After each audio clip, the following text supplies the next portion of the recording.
If you are a clinician who has patients who regularly ask the question, why me? Why is this happening? This video is for you. Today, I'm going to go through a couple of things that you can do to really help alleviate existential distress in your patients.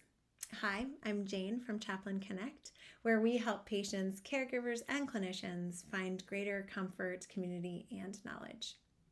So, what can you do to help alleviate your patient's existential distress? There are 4 things that I would suggest, and they are to listen, name, normalize, and refer.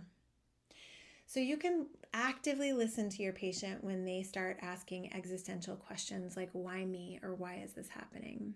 And I would encourage you to almost fight the urge to respond immediately to your patient and instead give that uncomfortable silence to allow your patient to continue to talk and to continue to process what's on their mind.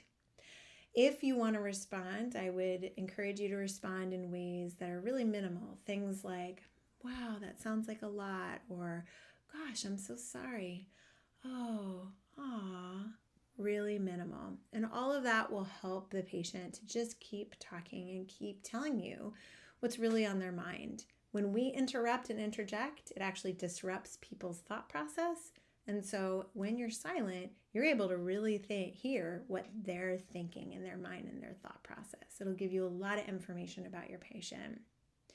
You can also say things like, tell me more. So sometimes a patient might drop something that's really, really weighty and then be silent themselves for quite a while. And you can say, tell me more about that. That sounds like a lot.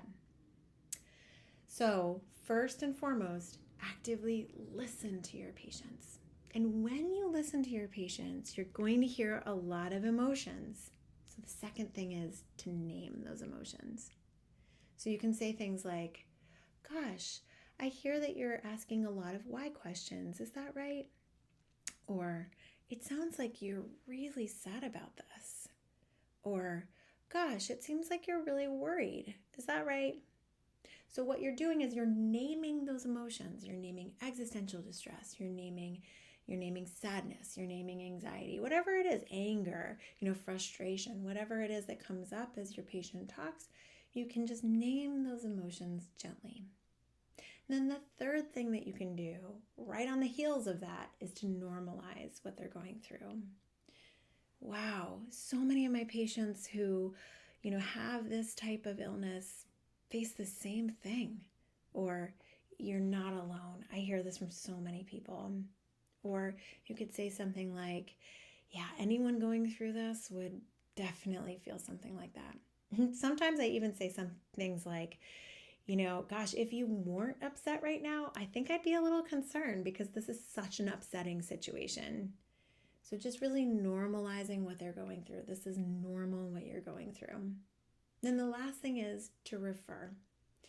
And so if you're in an institution that has a chaplain, maybe you're in the military or in a hospital, or, maybe you are even in a workplace setting, I'd really encourage you to refer your patient to a chaplain, because chaplains are specially trained in naming and identifying existential distress, as well as helping patients process their existential distress and finding some strategies and some ways of overcoming that existential distress.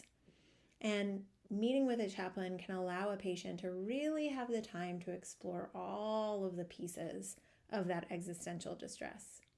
Now, if you're in an institution that does not have a chaplain, you can absolutely refer your patient to us at Chaplain Connect, where we help patients by providing one-on-one sessions and even group sessions at a pay-as-you-go fee. And so this definitely can be a barrier for some patients that aren't able to afford that fee. If you're in an institution that would like to collaborate with us, we actually are starting to create collaborations and partnerships with hospitals to contract out. And so the hospital pays us and we see the patient as needed. So if that's something that you're interested in, I would really encourage you to reach out to us.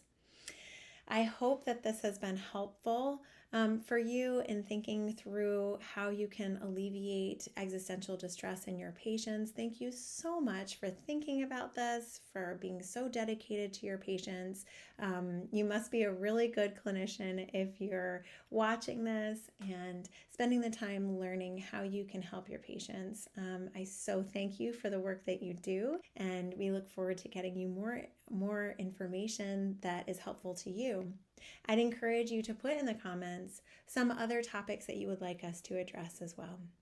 All right, well, I hope this has been helpful, and I hope you have as good a day as you possibly can. And again, thank you for all that you do.